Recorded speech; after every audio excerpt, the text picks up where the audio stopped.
Urea కోసం రోజుల కొద్దీ పడిగాపులు పడుతున్న రైతులను అవహేళన చేస్తూ వారిని అవమానపరుస్తూ కూటమికి చెందిన మంత్రి అచ్చెన్నాయుడు వర్మ మాట్లాడడం చాలా బాధాకరమైన విషయమని వైఎస్ఆర్సీపీ పిఠాపురం నియోజకవర్గ ఇన్ఛార్జ్ మాజీ ఎంపీ వంగ గీతా విశ్వనాథ్ ఆవేదన చెందారు.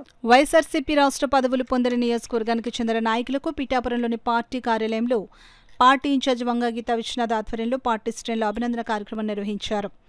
పార్టీ విద్యార్థి విభాగం రాష్ట్ర ప్రధాన కార్యదర్శిగా ముమ్మడి శ్రీను, పంచాయతీ విభాగం రాష్ట్ర కార్యదర్శిగా సీనియర్ నాయకుడు జబాద్ కృష్ణమాధవరావు, గ్రీవెన్స్ రాష్ట్ర కార్యదర్శిగా జ్యోతుల బాబులు, వాణిజ్య విభాగం రాష్ట్ర ప్రధాన కార్యదర్శిగా ఓరుగంటి చక్రంకు పార్టీలో పదవులు లభించాయి.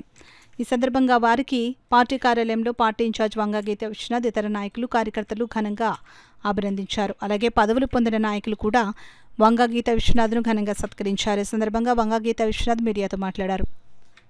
వీరందరికీ కూడా రాష్ట్రంలో సంస్థాగత నిర్మాణంలో భాగంగా రాష్ట్ర కమిటీల్లో అవకాశం జగన్మోహన్ రెడ్డి గారు ఇవ్వడం జరిగింది. వారికి మా హృదయపూర్వకంగా పిఠాపురం నియోజకవర్గ వైఎస్ఆర్సీపీ కుటుంబం తరఫున ధన్యవాదాలు తెలియజేస్తున్నాం. వీరు కూడా అన్ని కార్యక్రమాల్లో కూడా యాక్టివ్గా పాల్గొని ప్రజలకి మరింత చేరువుగా ఉండి ఏదైతే అధికారంలో ఉన్నా ప్రతిపక్షంలో ఉన్నా ప్రజల పక్షాన్ని వైఎస్ఆర్సీపీ అనే విధంగా వీళ్ళు కార్యక్రమాలు నిర్వహించడం జరుగుతుంది. వారికి హృదయపూర్వకంగా మా అందరి తరఫున మరొకసారి శుభాకాంక్షలు తెలియజేస్తున్నాం. అందరూ మంచి పేరు తెచ్చుకోవాలి జగన్మోహన్ రెడ్డి గారి దగ్గర కోరుకుంటాం. ఈరోజు రాష్ట్రంలో జరుగుతుంది, ముఖ్యంగా పిఠాపురం నియోజకవర్గంలో. అంటే ఉన్నమాట అంటే ఉనికి అని చాలా బాధపడుతున్నారు. చాలా మంది లైన్లో ఉన్నారంటే చాలా ఇబ్బంది పడుతున్నారు. ఇప్పుడు వెళ్ళి చూస్తే ఇప్పుడు ఈ క్షణం కూడా గ్రోమోర్ దగ్గర చూస్తే ఎంత లైన్ ఉందనేది అర్థం చేసుకోవచ్చు. రైతులకి మినిమం యూరియా అసలు యూరియాలో లైన్లు అంటే లైన్లో ఎందుకు వస్తామని అంటే అసలు లైన్లో ఉండాల్సిన పరిస్థితి ఏంటి? ఇప్పటి వరకు మీరు ఎప్పుడైనా గత 15-20 సంవత్సరాలు ఎప్పుడో నాకు తెలిసింది, నాకు గుర్తుండి 94, 95 ఆ టైంలో ఒకసారి ఇబ్బంది వచ్చింది. తర్వాత ఎప్పుడు కూడా రైతు వెళ్ళిపోతూ రైతు కానీ రైతు కూలీ కానీ లేకపోతే కౌలు రైతు కానీ పొలానికి వెళ్ళిపోతూ కొట్లో షాప్లో కొనుక్కుని వెళ్ళిపోయి చల్లేసుకోవడం తప్ప ఎప్పుడు యూరియా గురించి ఇంత పడిగాపులు పడ్డది, ఇంత ఇబ్బంది పడ్డది ఎక్కడా లేదు.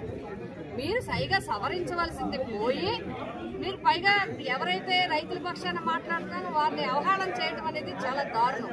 అంతేకాదు నేను ఇంకొక విషయం కూడా చెప్పదచ్చాను. గౌరవ మంత్రి వారు అచ్చెన్నాయుడు గారు వ్యవసాయ శాఖ మంత్రి ఏం చెప్తున్నారంటే భోజనాలకు వెళ్తే లైన్లో నుంచోరా అంటారు. ఇంకో సోదరుడు మా తమ్ముడు అంటారు సినిమాకి వెళ్తే లైన్లో నుంచోరా అంటాడు.